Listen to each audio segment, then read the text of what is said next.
নিজের সংসার, নিজের সন্তান, নিজের ঘর আর বাহির এইটুকুনি আমাদের সীমাবদ্ধ থাকলে কখনো কখনো চলে না। আমাদের কিছু আত্মীয় স্বজন, তাদের প্রতিও আমাদের কিছু দায়িত্ববোধ থেকে যায়, আর সেগুলো আমরা ঝেড়ে ফেলতে পারি না। সেগুলো আমাদের পালন করতেই হয়, সেগুলো আমাদের দায়িত্ববোধের মধ্যেই পড়ে।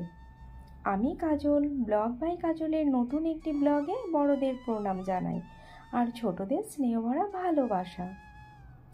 আশা করি আপনারা খুব ভালো আছেন, আমিও ভালো আছি। আর রোজকার মতো সকালবেলা ঘুম মাখা চোখ নিয়ে চলে এসেছি স্বামী সন্তানের জন্য রান্না বান্না করতে। কারণ যারা আমার ভিডিও দেখেন অনেকেই জানেন হয়তো, ওরা 7টার মধ্যে বেরিয়ে যায়, আর আমাকে তার মধ্যে সমস্ত দিনের খাবার দাবার বানিয়ে টিফিন বক্স প্যাক করে ওদের দিয়ে দিতে হয়। আজকে যদিও সোনার শরীরটা একটু খারাপ, ও স্কুল যেতে পারবে কি না সেটা ঠিক আমি বলতে পারবো না। কারণ ওকে ঘুম থেকে ওঠালে যদি বলে ভালো লাগছে না, তাহলে আমি পাঠাবো না। কারণ ওর শরীর খারাপ থাকলে আমি জোর জবরদস্তি ওকে কখনোই স্কুলে পাঠাই না। তবে বরমশাই তো অফিস যাবেই, তাই রান্নাবান্নাও বসিয়ে দিয়েছি। আর আমাদের নিজেদের সংসারের পাশাপাশি সন্তানকে বড় করা, সংসার সামলানো, ঘর বাহির সব কিছু, এর বাইরেও আমাদের আত্মীয় স্বজনদের প্রতি আমাদের কিছু তার দায়িত্ববোধ পালন না করলেই চলে না। কারণ এগুলো আমাদের কর্তব্য করতেই হয়।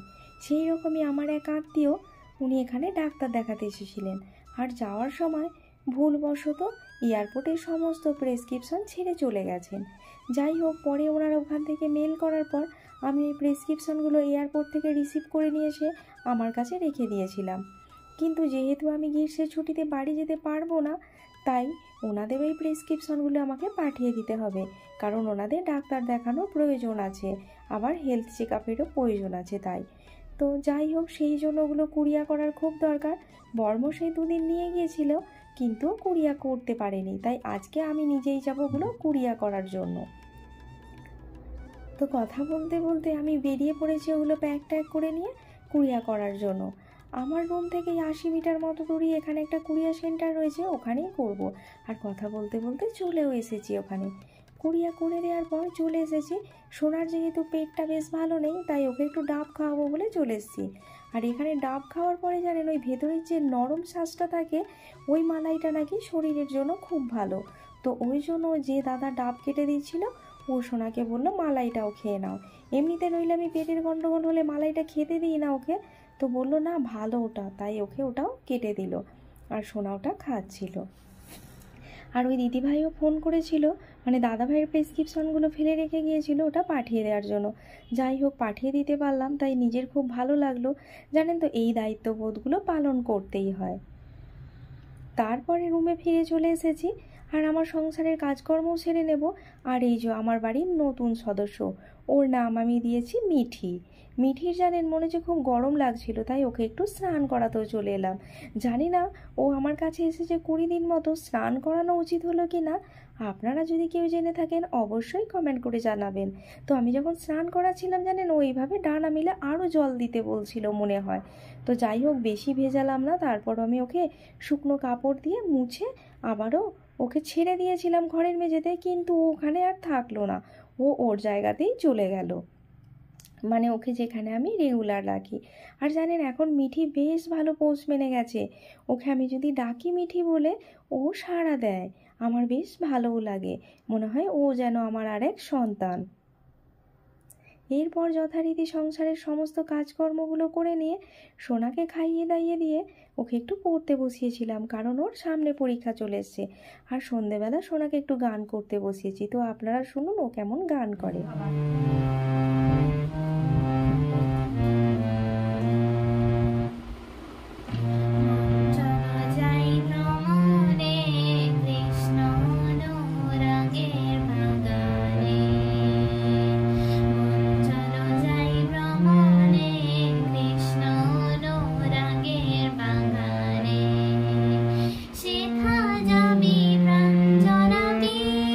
শেখা যাবি প্রাণ জড়াবি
সোনার গান কেমন লাগলো আপনারা জানাতে ভুলবেন না। আর যদি ভালো লাগে অবশ্যই একটা লাইক করে দেবেন আর কমেন্ট করে জানাতেও ভুলবেন না। আমার চ্যানেলে যদি নতুন হয়ে থাকেন তাহলে চ্যানেলটি সাবস্ক্রাইব করে আমার পরিবারের একজন সদস্য হতেই পারেন, আমাকে সাপোর্ট করে এগিয়ে যাওয়ার জন্য। আর হ্যাঁ, ওই যে একটা অনলাইনে বেডশিট অর্ডার করেছিলাম সেদিন বলেছিলাম, ওই বেডশিটটা। আর এই যে বর্মশাইয়ের অফিস যাওয়ার জন্য এই দুটো শার্ট নিয়েছি, কেমন হয়েছে আপনারা জানাতে ভুলবেন না। আর সামনের সপ্তাহে সোনার জন্মদিন আছে, তাই সোনার জন্য দুটো ড্রেস নিয়েছি। তো আজকের ব্লগটা এই পর্যন্তই, দেখা হবে আগামীকাল অন্য একটি ব্লগ নিয়ে, কারণ এখনও রান্না বান্না বাকি আছে, তারপর খেয়ে দিয়ে ঘুমোতে যেতে হবে। আপনারা সবাই খুব ভালো থাকবেন, শারীরিক আর মানসিক দিক থেকেও সুস্থ থাকবেন, এটাই কামনা করি। তো আজকের মতো ব্লগটি এই পর্যন্তই, দেখা হবে আগামীকাল নতুন একটি ব্লগ নিয়ে। ততক্ষণ বাই বাই, গুড নাইট।